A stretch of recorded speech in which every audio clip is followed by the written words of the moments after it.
Hi ಎಲ್ಲರಿಗೂ ನಮಸ್ಕಾರ. ಭೂಮಿ ಕನ್ನಡ ಚಾನಲ್ಗೆ ಎಲ್ಲರಿಗೂ ಸ್ವಾಗತ. ಇವತ್ತು ಈಸಿಯಾಗಿ ಮುಟ್ಟೆ ಎಗ್ ಬೋಂಡನ ಹೇಗೆ ಮಾಡೋದು ಅಂತ ನೋಡೋಣ. ತುಂಬಾ ಚೆನ್ನಾಗಿರುತ್ತೆ ಸಂಜೆ ಸ್ನ್ಯಾಕ್ ಟೈಮಲ್ಲಿ ತಿನ್ನೋದಕ್ಕೆ. ಎಲ್ಲರೂ ಒಂದು ಸಲ ಟ್ರೈ ಮಾಡಿ. ಹಾಗೆ ಯಾರ್ಯಾರು ವಿಡಿಯೋ ನೋಡ್ತಿದ್ರು ದಯವಿಟ್ಟು ಚಾನಲ್ನ ಸಬ್ಸ್ಕ್ರೈಬ್ ಮಾಡ್ಕೊಂಡು ನೋಡಿ.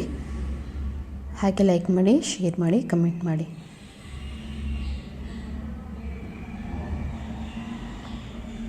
ನಾನಿಲ್ಲಿ ಒಂದು ಪ್ಯಾನ್ನ ಇಟ್ಕೊಂಡಿದ್ದೀನಿ. ಪ್ಯಾನ್ಗೆ 1 ಟೇಬಲ್ ಸ್ಪೂನ್ ಎಣ್ಣೆನ ಹಾಕ್ಕೊಳ್ತಾ ಇದ್ದೀನಿ.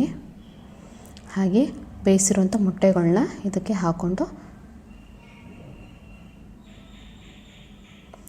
1 ಟೇಬಲ್ ಸ್ಪೂನಷ್ಟು ಖಾರದ ಪುಡಿನ ಹಾಕ್ಕೊಳ್ತಾ ಇದ್ದೀನಿ. ಹಾಕ್ಕೊಂಡು ಲೈಟಾಗಿ ಸ್ವಲ್ಪ ಫ್ರೈಯನ್ನು ಮಾಡ್ಕೊಳ್ಳಿ.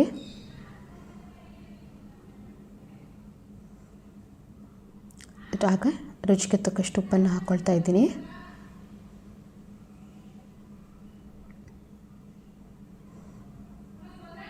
ಈ ರೀತಿ ಕೋಟಿಂಗ್ ಆಗೋವರೆಗೂ ಫ್ರೈ ಮಾಡ್ಕೊಳ್ಳಿ ಎಗ್ನ. ಆಗ ಎಗ್ ಬೋಂಡ ತುಂಬ ಟೇಸ್ಟಿಯಾಗಿ ಬರುತ್ತೆ. ಇದು ಆಲ್ಮೋಸ್ಟ್ ಈಗ ರೆಡಿಯಾಗಿದೆ. ನೆಕ್ಸ್ಟ್ ನಾನಿಲ್ಲಿ ಹಿಟ್ಟನ್ನು ರೆಡಿ ಮಾಡ್ಕೋಬೇಕು. ಅದಕ್ಕೆ ಒಂದು ಪಾತ್ರೆನ ಇಟ್ಕೊಂಡಿದ್ದೀನಿ. ಅದಕ್ಕೆ ರುಚಿಗೆ ತಕ್ಕಷ್ಟು ಉಪ್ಪು, ಹಾಗೆ ಖಾರಕ್ಕೆ ಅನುಗುಣವಾಗಿ ಖಾರದ ಪುಡಿ ಹಾಗೂ ಅರಿಶಿನ ಪುಡಿನ ಹಾಕ್ಕೊಂಡಿದ್ದೀನಿ. ಹಾಗೆ 1-2 ಕಪ್ಪಷ್ಟು ಕಡಲೆ ಹಿಟ್ಟನ್ನು ಹಾಕ್ಕೊಂಡು ಈ ರೀತಿ ಚೆನ್ನಾಗಿ ಒಂದು ಸಲ ಮಿಕ್ಸ್ ಮಾಡ್ಕೊಳ್ಳಿ.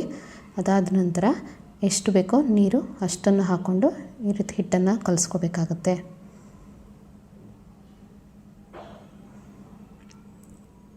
ಈ ರೀತಿ ಚೆನ್ನಾಗಿ ಹಿಟ್ಟನ್ನು ಮಿಕ್ಸ್ ಮಾಡಿಕೊಂಡು ಕಲಿಸ್ಕೊಳ್ಳಿ.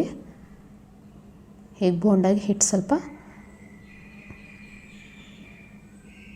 ಈ ಕನ್ಸಿಸ್ಟೆನ್ಸಿನಲ್ಲಿ ಬರೋವರೆಗೂ ಹಿಟ್ಟನ್ನು ನೀವು ಕಲಿಸ್ಕೋಬೇಕಾಗತ್ತೆ.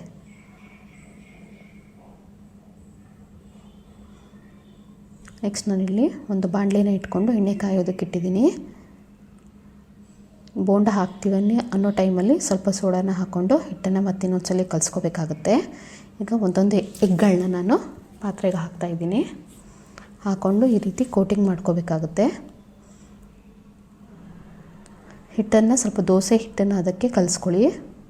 ತುಂಬ ತೆಳ್ಳಾದರೆ ಕೋಟಿಂಗ್ ಸರಿಯಾಗಲ್ಲ, ಹಾಗೆ ಬೋಂಡ ಕೂಡ ಚೆನ್ನಾಗಿ ಬರಲ್ಲ. ಹಿಟ್ಟೊಂದು ಕಡೆ ಎಗ್ ಒಂದು ಕಡೆ ಆಗುತ್ತೆ. ಈಗ ಒಂದೊಂದೇ ಎಗ್ಗಳನ್ನ ನಾನು ಎತ್ತಿ ಎಣ್ಣೆಯಲ್ಲಿ ಹಾಕ್ಕೊಂಡು ಫ್ರೈ ಮಾಡ್ಕೋಬೇಕಾಗತ್ತೆ. ಎಗ್ನ ಆಲ್ರೆಡಿ ಒಂದು ಸಲ ನಾವು ಫ್ರೈ ಮಾಡ್ಕೊಂಡು ಯೂಸ್ ಮಾಡ್ತಿರೋದ್ರಿಂದ ಎಣ್ಣೆನಲ್ಲಿ ಹಾಕೋಬೇಕಾದ್ರೆ ಅದು ಸಿಡಿಯೋದಿಲ್ಲ. ಆರಾಮಾಗಿ ಎಗ್ ಬೋಂಡಗಳನ್ನ ಈ ರೀತಿ ಮಾಡ್ಕೋಬೋದು.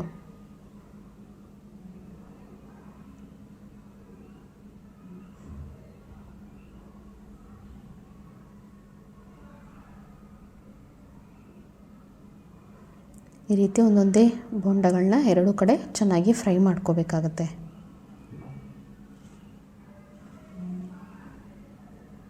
ಈಗ ಫ್ರೈ ಆಗಿದೆ ಇದು.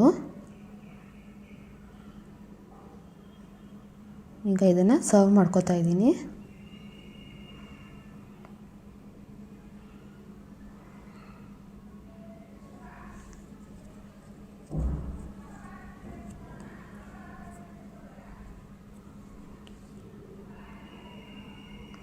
ಈಗ ಎಲ್ಲ ಬೋಂಡಗಳನ್ನೂ ಈ ರೀತಿ ಅರ್ಧ ಕಟ್ ಮಾಡಿ ಪ್ಲೇಟಿಗೆ ಇಡ್ತಾ ಇದ್ದೀನಿ.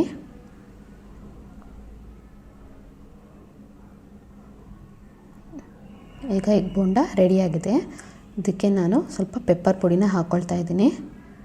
ಎಗ್ ಬೋಂಡಾಗೆ ಪೆಪ್ಪರ್ ಪುಡಿ ಹಾಕ್ಕೊಂಡು ಸರ್ವ್ ಮಾಡಿ ತುಂಬಾ ಟೇಸ್ಟಿಯಾಗಿರುತ್ತೆ. ಹಾಗೆ ಮೇಲೆ ಸ್ವಲ್ಪ ಈರುಳ್ಳಿನ ಚಿಕ್ಕದಾಗಿ ಕಟ್ ಮಾಡಿಕೊಂಡು ಹಾಕ್ಕೊಳ್ತಾ ಇದ್ದೀನಿ.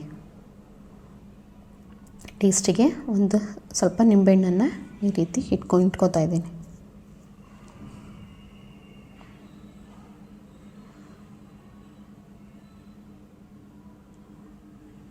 ಸೊ ನೋಡಿದ್ರಲ್ಲ, ಇಷ್ಟೇ ಎಗ್ ಬೋಂಡ ಹೇಗೆ ಮಾಡೋದು ಅಂತ.